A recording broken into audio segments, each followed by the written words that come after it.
মুখ্যমন্ত্রী বলেন না তেলে ভাজা শিল্প, আরে তেলে ভাজা যে চালায় সে তেলে ভাজা চলছে না। ফুচকাওয়ালা কলকাতায় ফুচকা বিক্রি করে, তো সেই যে ফুচকা বিক্রি করে তার উপরে তাকেও তোলা দিতে হয়। বেচারি ফুটপাথে দাঁড়িয়ে বিক্রি করছে হয়তো কোথাও ফুচকা, তাকেও তোলা দিতে হয় তৃণমূল।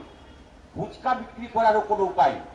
আমরা যে বছর জানলাম, যে বছর 2011 সালে, আমি সব অত হিসাব হিসাবে আপনাদের অঙ্ক ফঙ্কে যেতে চাই না, প্রায় 15,000 16,000 কোটি টাকা বিনিয়োগ হয়েছিল, মানে বাস্তবে যেখানে কলকারখানা যা গড়ে উঠছে।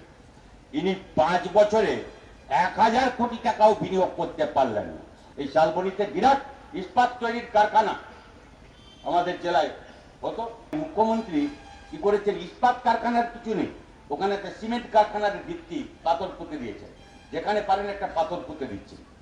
আচ্ছা ভাবুন আপনি, ইস্পাত তৈরি হলে স্ল্যাগ তৈরি হবে, স্ল্যাগ থেকে সিমেন্ট তৈরি হবে।